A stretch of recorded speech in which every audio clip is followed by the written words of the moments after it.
दोस्तों आज की वीडियो में आपको एसएमडी चलाने के सही तरीके बताऊंगा। एसएमडी को चलाते समय हमें किन किन बातों का ध्यान रखना चाहिए और एसएमडी के हमें एयर को यानी कि इसके ब्लोअर को और इसके हीटर को हमें कितना रखना चाहिए, किस कंपोनेंट को निकालते समय कितना और किस कंपोनेंट के समय कितना रखना चाहिए और इसका प्रयोग आसानी से हम कैसे कर सकते हैं। बस इसी पर डिटेल वीडियो ये होने वाली है। और साथ साथ आपको अलग अलग जो पीसीबी यहाँ पर आप देख रहे हैं, कुछ मोबाइल के पीसीबी हैं और कुछ अलग अलग आपको देखने के लिए मिल रहे हैं। सभी में आपको आईसी निकालने का और छोटे छोटे कंपोनेंट्स होते हैं उनको निकालने का तरीका बताऊंगा। बिल्कुल सटीक आपको इस वीडियो में जानकारी मिलने वाली है। तो इस वीडियो को आप सबसे पहले लाइक ज़रूर कर लेना। अभी नहीं करेंगे तो बाद में आप ज़रूर करेंगे, क्योंकि ये वीडियो आपके लिए बहुत ही ज़बरदस्त वीडियो है। और साथ में चैनल को सब्सक्राइब करेंगे तो यहाँ बहुत सारी जानकारी आपको आगे आने वाले टाइम पे मिलते रहेंगी। तो चलिए फिर हम वीडियो को शुरू कर लेते हैं। यहाँ पर मेरे पास दो एसएमडी हैं, एक है मैक्सपामा की और दूसरी है एकेटी की। सबसे पहले मैं इसको बताऊँगा और दूसरे में इसको बताऊँगा। देखिए, जो एसएमडी मशीन होती है सभी में अलग अलग आपको परफॉर्मेंस देखने के लिए मिल सकती है, क्योंकि ऐसा होता है ज़रूरी नहीं कि इसमें हीटर 350 से 400 में रखने पर कंपोनेंट आसानी से निकल सकता हो, इसमें भी वैसा ही हो, ऐसा नहीं होता है। सभी में अलग अलग वहाँ पर होता है। तो सबसे पहले यही जानना ज़रूरी है। तो इसमें आपको बता देता हूँ, ये ऑटो कट है और यहाँ पर मैं इसे ऑन करता हूँ तो ये ऑन तब तक नहीं होगी जब तक मैं इसकी गन को, यानी कि जो इसमें ये गन रखी हुई है, इसे उठा नहीं देता हूँ तब तक ये ऑन नहीं होगी। देखिए उठा लिया तो ये ऑन हो चुकी है। ऐसे रखता हूँ तो यहाँ पर ऑफ़ हो जाती है। फिलहाल इसको मैं ऑफ़ करता हूँ। अब यहाँ पर मैं इसके इंटरफेस को आपको सबसे पहले समझा देता हूँ। देखिए, वो भी एसएमडी आप ख़रीदते हैं तो उसमें आपको इसमें नोजल मिलती है अलग अलग। यहाँ पर तो आपको दिख रहा होगा कि इसमें जो नोजल मैंने इस्तेमाल करी है, इसमें देखिए आपको फोकस करवा दूं, इसमें अपने हिसाब से मैंने करी है, क्योंकि यहाँ पर जो मैं कंपोनेंट वगैरह निकालता हूँ इसको मोबाइल रिपेयरिंग से ही रिलेटेड इसमें इसके लिए मैंने इसको इस हिसाब से नोजल यहाँ पे फिट की गई है। आप चाहें तो अलग अलग इसमें टाइप की नोजल लगा सकते हैं। वैसे 3-4 नोजल हर किसी एसएमडी के साथ मिलती हैं, तो जो भी आपको लगे तो अपने हिसाब से उसको लगा लेना। अगर ज़्यादा बड़े बड़े कंपोनेंट्स आप निकालने के लिए यूज़ कर रहे हैं तो इसमें थोड़ा सा ज़्यादा होल वाली, बड़ी होल वाली नोज़ल को आप लगा लेना। सिंपल है, यहाँ पर स्क्रू खोल के इसको फिट करना होता है, बस काफ़ी सिंपल तरीका है इसका। अब यहाँ पर दूसरी एसएमडी में दिखाता हूँ, इसमें थोड़ा सा बड़ी टाइप की नोज़ल मैंने इस्तेमाल करी है। आप देख सकते हैं इसमें थोड़ा सा ज़्यादा बड़ी होल की है, इससे भी बड़ी आती है। अब यहाँ पर इसका यूज़ मैं ज़्यादातर थोड़ा सा बड़े पीसीबी में इस्तेमाल कर लेता हूँ, जिसमें जैसे कि आपने डीटीएच के पीसीबी देखे होंगे, इसमें बड़ी बड़ी आईसी होती है। इसमें तो छोटी है लेकिन दूसरे में बड़ी बड़ी आईसी होती है, तो उसको निकाल के रिप्लेस करने के लिए मैं इसका यूज़ करता हूँ, ताकि ज़्यादा एरिया को ये हीट कर सके जल्दी जल्दी। तो इसलिए इस वाले को मैंने इसमें फिट किया हुआ है। अभी सब कुछ आपको प्रैक्टिकली मैं करके बताऊँगा। अब यहाँ पर सबसे पहले बात करते हैं अब एयर और हीटर की। जो इसमें एयर और हीटर का जो कॉम्बिनेशन आप बनाते हैं, अगर आपका एक्यूरेट वहाँ पर अच्छी तरीके से बन पाए तो समझ लीजिए आपका कंपोनेंट निकालने में ज़्यादा देरी नहीं लगेगा। अगर आपने हीटर बहुत ज़्यादा कर लिया, एयर भी आपने बहुत ज़्यादा कर लिया, तो होगा क्या, जिस कंपोनेंट को आप निकालना चाहते हैं बोर्ड से, यानी कि इस बोर्ड से आप जिस कंपोनेंट को निकालना चाहते हैं वो कंपोनेंट तो निकलेगा ही, साथ में उसके साथ में अलग अलग, जैसे कि यहाँ पर देख सकते हैं इसमें एक एग्जांपल के लिए आपको बता दूँ, इसमें अगर आप इस आईसी को निकालना चाहते हैं, एयर आपने बढ़ा दी तो बगल में ये जितने भी कैपेसिटर या फिर रेजिस्टेंस या फिर आपको क्रिस्टल या फिर जो भी कंपोनेंट आपको मिल रहा है वो भी यहाँ से अपनी जगह से हिल जाएंगे। जब एयर ज़्यादा होगी तो इधर उधर ये हिल जाएंगे। इसलिए यहाँ पर हीटर और एयर का कॉम्बिनेशन बना के इसको यूज करना होता है, यानी कि एयर को कम और हीटर को बढ़ा के रखना होता है, ताकि एयर उसी जगह को फोकस कर सके जहाँ पर आपने उस कंपोनेंट पर काम करना है, यानी कि उसको निकालना है। अब बात करते हैं एयर इसमें कितनी रखनी चाहिए। देखिए, बेसिकली इसमें मैं जो एयर का जो ये आप स्विच देख रहे हैं, यानी कि एयर या फिर ब्लोअर का, इसमें मैं 2.5 से 3 के बीच में रखता हूँ।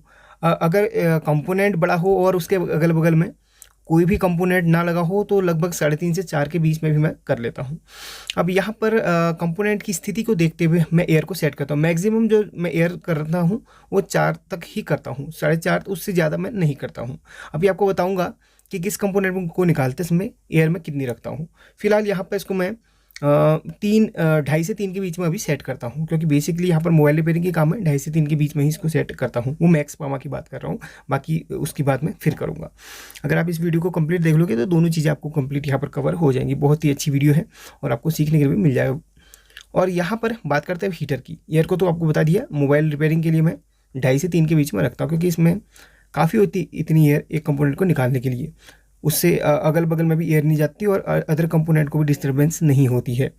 और हीटर को लगभग रखता हूँ, देखिए सुपर फास्ट आपने वहाँ पर काम करना है तो हीटर को लगभग 450 से लगभग, हाँ, 450 के आसपास मैं रखता हूँ। ऐसा नहीं कि एक्यूरेट यहीं पे रखता हूँ, थोड़ा सा बढ़ाता भी हूँ। 500 तक तो आज तक मैंने नहीं रखा, कभी कभी इसके चक्कर में कंपोनेंट जल भी जाते हैं, तो लगभग अपने लगभग इतना 450 से थोड़ा कम आप रख लेंगे। जैसे कि मैं बता रहा हूँ इसमें 450 तक मैं रख लेता हूँ। अब यहाँ पर इसका टेम्परेचर 450 तो के वाट का आसपास हो जाता है। अब एयर 2.5 के आसपास एयर है और 450 के आसपास इसका हीटर है, तो कंपोनेंट को निकालने में ज़्यादा देरी आपकी नहीं लगेगी। और फिर बात करते हैं कंपोनेंट की। भाई ऐसा होता है ना, कंपोनेंट अगर आईसी वगैरह निकाल रहे हैं तब आपने ये करना है। बाकी आपको कंपोनेंट निकालना हो तो एयर को आप थोड़ा सा कम और इस हीटर को भी कम कर लेना, अदर कंपोनेंट को आपने निकालना हो तो। क्योंकि अगर आप आईसी निकाल रहे हैं या फिर कोई भी चार्जिंग जैक, चार्जिंग कनेक्टर वगैरह या फिर कोई भी ऐसी हैवी चीज़ निकाल रहे हैं, वो ज़्यादा उसमें जो है आपको टाइम लग सकता है, इसलिए हीटर को वहाँ पर बढ़ाना हो, क्योंकि उसको हीट करने के लिए ज़्यादा वहाँ पर आपको हीट की ज़रूरत पड़ सकती है। इसलिए कंपोनेंट के हिसाब से ही वहाँ पर हीटर और एयर का कॉम्बिनेशन रखना होता है। अभी आपको प्रैक्टिकली दिखाऊंगा, आपको समझ में आ जाएगा। फिलहाल यहाँ पर मैं इसको ऑन करके इससे प्रैक्टिकल करके आपको दिखाता हूँ। अब यहाँ पर आपको और भी चीज़ें बतानी हैं। अगर आप मोबाइल रिपेयरिंग वगैरह का काम करते हैं या फिर इस कार्ड वगैरह को आप रिपेयर करते हैं, ज़्यादा छोटे ही एसएमडी का काम ज़्यादा करते हैं, तो ये वाली चिमटी आपके पास ज़रूर होनी चाहिए। एक यहाँ पर इस टाइप से थोड़ा सा एंगल टाइप की है और यहाँ पर एक सिंपल वाली है, तो यहाँ पर इस टाइप से चिमटी यहाँ पर रख सकते हैं। इसमें प्राइस की बात करूँ तो ज़्यादा प्राइस नहीं होता, लगभग 100 रुपये में आपको दोनों चिमटी यहाँ पर मिल जाएंगी। और एक पीसीबी स्टैंड है, ये वाला पीसीबी स्टैंड या फिर आपको पीसीबी होल्डर भी इसको कहते हैं काफ़ी लोग, तो इसको ले सकते हैं। इससे आपका कोई सा भी जो पीसीबी होगा, जो हल्का वाला होगा, जो इधर उधर मूव हो जा रहा, तो उसको स्टैंड करने के या फिर उसको होल्ड करने के काम पे आ जाएगा। अगर आप ये चिमटी और पीसीबी होल्डर खरीदना चाहते हैं तो इसकी लिंक मैं आपको डिस्क्रिप्शन में दे दूँगा, वहाँ से ले सकते हैं। जिनके पास अभी बजट नहीं है तो सिंपल सा इस तरीके का आप, ये स्टार्टिंग के दिनों में मैंने इसी का इस्तेमाल किया था, यानी कि 2 चिमटी जो कपड़े वगैरह आप टांग रहे हैं उस वाली चिमटी को आप इस तरीके से किसी भी प्लाईवुड पर आप लगा लीजिए और वहाँ पर इस तरीके से आप इसको इस्तेमाल कर सकते हैं। यानी कि देखिए इस तरीके से आप इस्तेमाल उसका कर सकते हैं। मैंने भी लगभग 6-7 महीने तक इसी से काम किया है। बहुत जो पुराने हमारे सब्सक्राइबर वो अच्छी तरीके से जानते हैं। मेरा एक दूसरा चैनल है, उस पर मैंने उसका वीडियो अपलोड किया था। ये चैनल तो हाल ही में अपना चला रखा है। फिलहाल ओल्ड चैनल पर मैं इसी पीसीबी स्टैंड से शुरुआती के दिनों में काम करता था। तो यहाँ पर इस तरीके से इसको फंसा के मैं कोई भी इजीली कंपोनेंट निकाल लेता था। अब यहाँ पर ये परचेस कर लिया तो ज़्यादा इस्तेमाल इसका नहीं करता हूँ, लेकिन हाँ कभी कभी मेरे को ज़रूरत पड़ जाती है, इसका भी इस्तेमाल कर लेता हूँ। बाकी आपको इनकी लिंक मैंने दे दूँगा, इनको आप ख़रीद सकते हैं। अब बात करते हैं, सबसे पहले चलिए मैं यहाँ पर मोबाइल के ही कुछ कंपोनेंट्स आपको निकाल के बता देता हूँ। तो यहाँ पर सबसे पहले इसको ही लेते हैं। इसमें चार्जिंग जैक को भी मैं निकालूंगा, इसमें आपको टेम्परेचर सेट करना सब बता दूँगा। पर इस पीसीबी को मैंने यहाँ पर पीसीबी होल्डर पे लगा लिया है। और एक चीज़ और है, अगर ऐसे लेना चाहते हैं तो ले सकते हैं। यहाँ पर ये है आपका rosin based liquid soldering flux. देखिए जो सोल्डरिंग फ्लक्स होता है वो लिक्विड पे बेस पे भी आता है, इसको भी आप यूज़ कर सकते हैं। अगर ये नहीं है तो आप नॉर्मली उस वाले फ्लक्स का भी यूज़ कर सकते हैं जो कि आप हमेशा करते आए हैं। ये वाला ये सस्ता होता है, ये थोड़ा सा महंगा आ सकता है, तो आप जो भी आपको सही लगे वो आप खरीद लीजिएगा। लिंक आपको दोनों का मैं दे दूंगा। तो सबसे पहले यहाँ पर मैं फ्लक्स लगा लेता हूँ। जिस भी कंपोनेंट को निकालना है उसमें मैं फ्लक्स लगा लेता हूँ। यानी कि मैं इस चार्जिंग जैक को निकालूंगा तो इसमें मैं फ्लक्स लगा लेता हूँ चारों तरफ से। अगर नहीं भी लगाते तो भी यहाँ पर ये निकल जाता है। फिलहाल यहाँ पर फ्लक्स लगाएंगे तो थोड़ा सा अच्छा परफॉर्मेंस आपको दे देगा। अब यहाँ पर अब बात करते हैं एसएमडी में हीटर और एयर कितनी रखनी है। चलिए मैं इसको ऑन कर लेता हूँ, अपने हिसाब से इसमें सेट करके बताता हूँ। देखिए ये ऑन हो चुका है। मैंने इसको 2.5 से 3 पे रखा था। तो यहाँ पर अगर हमने इस जैक को निकालना है तो इसकी एयर लगभग में 3.5 के और 4 के आसपास रखनी है। वो क्यों? क्योंकि यहाँ पर देखिए एयर ज़्यादा जाएगी तो हीट ज़्यादा जाएगी, और हीटर का आपने जो रखना है लगभग 450 से आपने थोड़ा सा बढ़ा के रखना है, क्योंकि यहाँ पर हैवी कंपोनेंट है, थोड़ा सा टाइम लगेगा। तो हीटर और एयर का कॉम्बिनेशन आपको बता दिया इस कंपोनेंट के लिए। अदर कंपोनेंट के लिए अलग अलग यहाँ पर टेम्परेचर मैं सेट करूँगा, वो आपको बता दूँगा। अब यहाँ पर अगर मुझे एयर ज़्यादा लगती है तो मैं कम कर लूँगा। इतना एयर होनी चाहिए जो आपके कंपोनेंट तक ही पहुँचे, अदर कंपोनेंट को वहाँ पर डैमेज ना करे। तो यहाँ पर लगभग भी आपको लगता है कि एयर बहुत ज़्यादा है तो इसको आपने कम कर लेना है। तो लगभग यहाँ पर 2 से 3 इंच की डिस्टेंस पे ही आपको एयर आनी चाहिए बस। अब यहाँ पर हीटर मैंने इतना बढ़ा लिया है। अब मैं इसको जैक को निकालता हूँ। अब यहाँ पर सीधे हम जैक पे लगा लेंगे। अदर कंपोनेंट के ऊपर नहीं लगाना है, जो कि यहाँ पर छोटे छोटे जो कंपोनेंट्स हैं उनके ऊपर नहीं लगाना, सिर्फ जैक के चारों तरफ हमने घुमाना है। देखिए यहाँ पर जैक के अगल और बगल में हमने इसको घुमाना है, यहाँ पर घुमाते रहिएगा। और साथ में आप अगल बगल में जो भी आपको इसके बेस दिख रहे हैं उन पे आप इस तरीके से रगड़ लीजिए। जब ये ढीला होने लगेगा तो यहाँ पर आपको ये ढीला नज़र आ जाएगा और आसानी से ये हट जाएगा। फिलहाल जो सैमसंग और नोकिया के और जो भी हैवी कंपनी के, अच्छी कंपनी के होते हैं, उनके जैक थोड़े से वहाँ पर क्या होते हैं, देर में निकलते हैं। अभी यहाँ पर ये जैक निकलना चालू हो गया है। इसको रॉन्ग पोजीशन से मैं उठा रहा हूँ, लेकिन आगे से इसको उठाना है इस तरीके से। देखिए इस तरीके से इसको उठाना है और खींचना नहीं है। जब तक ये अपनी जगह नहीं छोड़ देता तब तक इसको खींचना नहीं है, वरना होगा क्या, इसके जो यहाँ पर प्रिंट है ना, ये टूट जाएंगे। जो प्रिंट है बिल्कुल अच्छे और क्लीन चाहिए, तो इसको बिल्कुल जब तक ये हीट नहीं हुआ तब तक आपने इसको छोड़ना नहीं है। तो ये निकल चुका है। अब लगे हाथ में आपको अदर कंपोनेंट का बता देता हूँ। चलिए सबसे पहले मैंने जैक तो निकाले, इसके प्रिंट बिल्कुल आप देख सकते हैं, एक भी प्रिंट नहीं टूटा है। तो ये जैक निकालने के लिए टेम्परेचर आपको बता दिया। अब मैं अगले कंपोनेंट को निकालता हूँ, उसमें टेम्परेचर हमें कितना रखना है ये मैं बता देता हूँ। देखिए चलिए इस आईसी को मैं निकालता हूँ। आईसी के लिए भी टेम्परेचर लगभग आप इतना ही रखिएगा, जितना एयर है और जितना टेम्परेचर है आईसी के लिए भी उतना ही, क्योंकि जैक और आईसी वगैरह जो भी होती हैं ये अच्छी तरीके से फिक्स्ड होती हैं। इसके लिए टेम्परेचर आपने सेम रखना है और एयर भी आपने सेम रखनी है। देखिए इतनी डिस्टेंस पे भी आपको ये आईसी हीट होते हुए नज़र आ जाएगी। अगर एयर ज़्यादा रखेंगे तो अगल बगल के कंपोनेंट उड़ने लगेंगे। तो यहाँ पर देखते हैं आईसी कितनी देर में निकल जाती है। आईसी जब तक पूरी तरीके से फ्री ना हो तब तक आप इसको मत निकालिएगा, उससे ऐसा होता है ना, बॉल वगैरह इसकी टूट सकती हैं। इसलिए आप जब तक आईसी गर्म ना हो तब तक आपने इसको नहीं निकालना। देखिए कोई भी यहाँ पर प्रिंट नहीं टूटा, ईजिली है निकल चुकी है। अब यहाँ पर देखिए छोटे छोटे कंपोनेंट निकालने, जैसे कि ये यहाँ पर एक छोटा सा यहाँ पर आईसी है, इसको निकालनी है। तो यहाँ पर जो हल्के कंपोनेंट होते हैं उसके लिए आपको टेम्परेचर बता देता हूँ। तो उसके लिए हमने टेम्परेचर यहाँ पर रखना है 400 हल्के कंपोनेंट के लिए। और यहाँ पर एयर आपने रखनी है थोड़ी सी कम, लगभग 2.5 के आसपास रख लेंगे।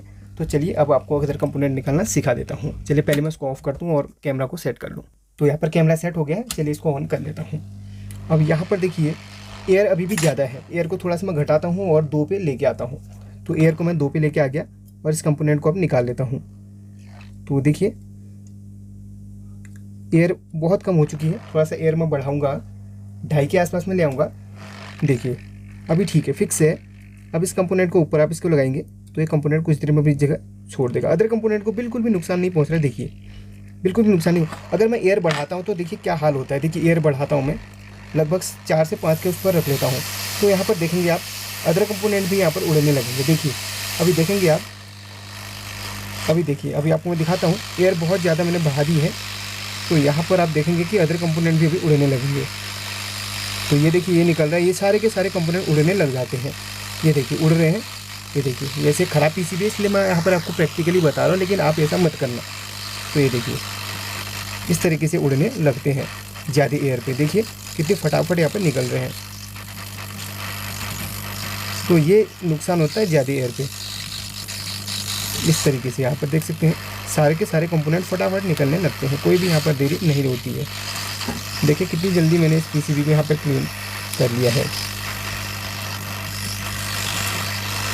देख सकते हैं आप। तो चलिए ये प्रैक्टिकल हम बाद में करते रहेंगे, फिलहाल आपको बेसिक बताता हूँ। तो आपने देख लिया होगा कि इस तरीके से हमने टेम्परेचर और एयर को रखना है, ठीक है। अब यहाँ पर इस कार्ड को अगर आप काम कर रहे हैं इस कार्ड पर, तो इसमें भी वैसे ही करना है।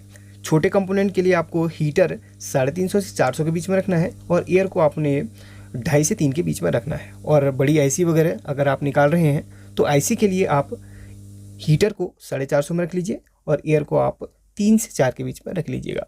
ये आपको मैंने बता दिया, इसको नोट करके आप रख लीजिएगा। अब इसको रखते हैं थोड़ा सा साइड पे, आपको मैंने बता दिया, बाकी वैसे ही करना है। हाँ, इस कनेक्टर को निकालना है तो कनेक्टर में आपका हीटर वही रहेगा 450 पे और एयर रहेगी आपकी 3 से 4 के बीच में। हैवी चीज़ों को निकालने के लिए हीटर और एयर थोड़ा सा बढ़ा के आपका होना चाहिए। अब हम दूसरी मशीन का प्रैक्टिकल करेंगे। अब यहाँ पर कुछ कंपोनेंट्स मैंने निकालने हैं तो उन पर मैं यहाँ पर लिक्विड फ्लक्स लगा देता हूँ। जैसे कि एक कंपोनेंट यहाँ पर ये चार्जिंग जैक रहेगा और अदर कंपोनेंट जैसे हमारे ये आईसी रहेगी, मेन आईसी, ठीक है। इसके चारों तरफ हम इसको लगा लेंगे और कुछ कंपोनेंट्स और रहेंगे छोटे वाले, तो उन पे भी मैं यहाँ पर इसको लगा दूँ। ये वाली आईसी को भी हम निकालेंगे, सिम कनेक्ट इसको भी निकालने की कोशिश करेंगे।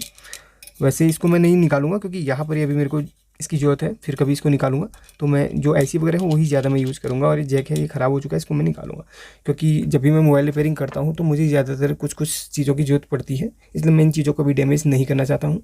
तो चलिए, इसकी ज़रूरत मुझे बाद में रहेगी। जो भी यहाँ पर बेसिक चीज़ें हैं वो आपको निकालना सिखा देता हूँ। अब यहाँ पर मैंने इसे ऑन कर लिया है। अब यहाँ पर सबसे पहले मैं आपको थोड़ा सा इसका इंटरफेस समझा देता हूँ।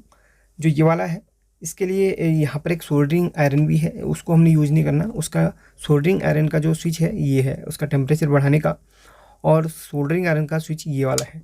अभी इसका यूज़ नहीं करना, तो फिलहाल हमें SMD का यूज़ करना है। तो SMD का स्विच ये है, और ये आपका किसका है, ये आपका किसका है, सेंटीग्रेड इसमें लिखा है, तो इसका मतलब ये हीटर का रहेगा और ये एयर का रहेगा। ठीक है, तो यहाँ पर एयर को और हीटर को मैं कॉम्बिनेशन करना आपको बता देता हूँ। सबसे पहले मैं इसकी गन को उठा लेता हूँ और इसको मैं ऑन कर लेता हूँ। चलिए, इसको मैंने ऑन कर लिया है। अभी 0-0 पे हमारा हीटर और एयर है। ठीक है, अभी यहाँ पर एयर बहुत कम आ रही है। अभी एयर को हमने बढ़ाना है, एयर को हमने रखना है लगभग 1.5 से 2 के बीच में, और थोड़ा सा बढ़ाना है। हाँ, अभी ठीक है, 2 में इसको सेट कर लिया है एयर को, और इसके हीटर को बढ़ा के मैं रख लूँगा कितना, ऊपर लिखा हुआ है देखिए 386 इसमें लिखा हुआ है, और बढ़ाऊँगा 433 पे मैंने इसके हीटर को रख लिया। बहुत ज़्यादा हीट हो रहा है, और कम करूँगा, क्योंकि हीटर मेरे को लग रहा है कि इसमें काफ़ी अच्छी क्वालिटी का है। मैं किसी भी कंपनी की बुराई नहीं करूँगा, सिर्फ यहाँ पर इसके चलाने का मैं तरीका बता रहा हूँ। दोनों आप परचेज़ कर सकते हैं, दोनों बहुत ही अच्छा परफॉर्मेंस देती है, क्योंकि मैंने खुद इनको यूज करा हुआ है। तो यहाँ पर हीटर मुझे और घटाना पड़ेगा, तो लगभग और भी घटा के मैं इसको लेके आता हूँ 374 के बीच में। अब यहाँ पर एयर को मैं कम करके 2 से कम कर ले रहा हूँ। ठीक है, अब यहाँ पर हीटर और एयर मुझे फिक्स लग रही है, एयर और भी कम करूँगा, 1.5 के आसपास ले आऊँगा, और हीटर 374 पे मैंने कर लिया है। अब यहाँ पर IC को निकालूँ। अब यहाँ पर सबसे पहले मैं चलिए चार्जिंग जैक को ही निकालूँगा। तो यहाँ पर देखते हैं, चार्जिंग जैक अगर नहीं निकलेगा तो हम इसकी हीटर या एयर को हम थोड़ा सा बढ़ा लेंगे। तो ठीक है, ज़्यादा नहीं करना है भाई, ज़्यादा करने से फास्ट तो निकलेगा, लेकिन आपका PC भी जल सकता है, इसलिए ज़्यादा अपने हीटर को नहीं करना है। तो यहाँ पर अभी भी टाइम लगेगा, थोड़ा सा एयर को हीटर को मैं बढ़ाने की कोशिश करूँगा। तो चलिए, हीटर को बढ़ा के मैं थोड़ा सा ले आऊँगा, लगभग 390 पे लेके आ गया हूँ। ठीक है, अब देखते हैं कि 390 पे कितना फास्ट यहाँ पे निकलता है। एयर को आपने ज़्यादा नहीं बढ़ाना, अदर कंपोनेंट भी है। अगर आपकी चार्जिंग ऐसी रहेगी वो आपका यहाँ पर हट सकती है, इसलिए यहाँ पर आपने क्या करना है, एयर को बिल्कुल भी ज़्यादा नहीं बढ़ाना है। तो यहाँ पर देखिए ये निकल चुका है, तो यहाँ पर कोई भी प्रिंट इसका नहीं टूटा। अब यहाँ पर दूसरा कंपोनेंट निकालूँ, काफ़ी हीट हो रहा है पोर्सन। अब यहाँ पर IC को निकालूंगा। IC के लिए फ़िलहाल मैंने आपको बताया ना, IC के लिए और चार्जिंग जैक के लिए आपने बिल्कुल सेम वहाँ पर क्या करना है, हीट और एयर का कॉम्बिनेशन रखना है। ठीक है, अब यहाँ पर देखते हैं कितनी देर में IC निकल के हमारी बाहर आ जाती है। तो देखते हैं भाई, जो आपकी IC और आपके जैक वगैरह होते हैं थोड़ा मजबूती से वहाँ पर लगा के रखते हैं, इसलिए वहाँ पर आपको देखिए यहाँ पर निकल रही है IC। अभी खींचनी नहीं है, वरना इसकी बॉल वगैरह टूट सकती है। देखिए यहाँ पर इसके बिल्कुल सारी की सारी बॉल बिल्कुल ओके है, कोई भी यहाँ पर नहीं टूटी। यहाँ पर भी आप देख सकते हैं, ये देखिए परफेक्ट तरीके से यहाँ पर निकल चुकी है। अब देखिए, हमने छोटे छोटे कंपोनेंट निकालने हैं, तो हमने एयर को और हीटर को घटाना होगा। तो सबसे पहले मैं इसको ऑफ कर लेता हूँ, और मैं आपको बता देता हूँ अदर कंपोनेंट के लिए आपने कितना करना है। ठीक है, तो यहाँ पर सबसे पहले देखिए ऑफ़ कर लिया मैंने, इसको अभी ऑन करूँगा। उससे पहले चलिए ऑन कर ही लेता हूँ, और इसके हीटर को मैं घटाऊँगा, घटा के लगभग मैं ले आऊँगा इसको 300 पे। अदर कंपोनेंट के लिए, छोटे छोटे कंपोनेंट के लिए 300 पे ले आऊँगा, और एयर को मैं थोड़ा सा कम कर लूँगा। ज़्यादा भी कर सकते हैं, ज़्यादा के लिए कंपोनेंट आपके उड़ जाएंगे, इसलिए आपको 2 से कम पे ही इसको करना है। तो चलिए अब अदर कंपोनेंट को हम निकालते हैं। अब यहाँ पर कुछ हमारे ये क्या चीज़ है, ये कैपेसिटर हैं और हमारे अदर कंपोनेंट। चलिए यहाँ पर निकालता हूँ इसको। तो देखिए, सिर्फ एक कैपेसिटर को ही निकालूंगा, इतने बहुत सारे हैं लेकिन निकालूंगा मैं सिर्फ एक को ही। देखिए आप देखते रहिए, देखिए सिर्फ एक को ही निकालूंगा। देखिए, और अदर को कोई डिस्टर्बेंस भी नहीं रहेगा। तो यहाँ पर देखिए थोड़ा सा मैं हीटर बढ़ाऊँगा। हीटर मुझे लगता है कि बहुत कम हो चुका है, तो हीटर को बढ़ा के लगभग इसको कर लेता हूँ 350 के समथिंग। ठीक है, हीटर को, एयर को नहीं बढ़ाना, वरना अदर कंपोनेंट को भी यहाँ पर डिस्टर्बेंस हो सकती है। तो यहाँ पर देखिए, ये देखिए सिर्फ यही वाला कैपेसिटर हमारा निकला, दूसरे को डिस्टर्ब नहीं हुआ, क्योंकि एयर हमारी बिल्कुल फिक्स है। यहाँ पर इस वाली IC को निकालता हूँ, देखिए अदर कैपेसिटर को डिस्टर्ब नहीं होगा। आप देख सकते हैं, आपको फोकस भी करवा देता हूँ मैं, ताकि आपको क्लियरली वहाँ पर दिखाई दे। ठीक है, ये देखिए सिर्फ यही आईसी निकलेगी, अदर यहाँ पर कैपेसिटर जितने भी है इसको डिस्टर्बेंस नहीं हो रहेगा, ठीक है। तो यहाँ पर वेट करते इसके हीट होने का, तो यहाँ पर ये निकल चुकी है, इस कैपेसिटर को डिस्टर्ब नहीं हुआ। हाँ, हिलाता हूँ तो ये उड़ जाएगा देखिए, लेकिन निकालते समय आपको सिर्फ उसी कंपोनेंट पे फोकस करना है। देखिए इस ग्रुप में मैं निकालता हूँ, आपको शायद यहाँ पर क्लियरली दिखाई दे रहा होगा। तो यहाँ पर देखिए किसी भी एक कंपोनेंट को उठाऊंगा मैं, वैसे पिघल सारे चुके हैं लेकिन उठाना सिर्फ एक ही को है। ये देखिए इसी को उठाया मैंने, तो यही हमारा निकल चुका। अब इसको उठाऊंगा सिर्फ, देखिए तो अदर को यहाँ डिस्टर्ब नहीं हुआ। तो चलिए फिर एसएमडी को मैं ऑफ कर लेता हूँ। अब यहाँ पर आपने देख लिया होगा कि किस तरीके से वर्क करता है, और वहीं पर हम आईसी को फिक्स जो किया जाता है वो रिवॉल्विंग करके किया जाता है, आईसी को जस्ट ऐसे ही फिक्स नहीं किया जाता है। तो इसका तो एक अलग टॉपिक रहेगा। वैसे आजकल आईसी रिवॉल्विंग के लिए बहुत कम आती है, मेरे पास किट भी नहीं है, लेकिन अगर जल्दी से अगर मैं किट मेरे पास अगर आ जाती है तो आईसी रिवॉल्व करना भी आपको मैं बता दूंगा। और बात रही अदर कंपोनेंट को लगाने की, तो कंपोनेंट को लगाने का बिल्कुल वही मेथड रहेगा जैसे आपने निकाला। किसी भी कंपोनेंट को आपने निकाला है तो आपने कुछ ज़्यादा नहीं करना है। जैसे ये कंपोनेंट इस जगह से निकाला था, तो इस कंपोनेंट को बिल्कुल उसी जगह पर आप फिक्स कीजिए। सबसे पहले आप निर्धारित कीजिए कि उसकी पोजीशन कैसी है, तो वैसे जस्ट आप उसके ऊपर रख लेंगे और ऊपर से आप हीट करेंगे तो इस जगह पे कंपोनेंट हमारा फिक्स हो जाता है। चलिए आपको प्रैक्टिकली करके दिखाता हूँ ताकि आप लोगों का ये कन्फ्यूजन भी दूर हो जाए, ठीक है। सबसे पहले मैं इस जगह को क्लीन कर लूँगा, इस कंपोनेंट को इस जगह पर मैं लगा लूँगा, ठीक है। ये जो यहाँ पर ये ऐसी है छोटी सी 6 लेग की, तो उसको मैं इस जगह फिक्स कर लूँगा।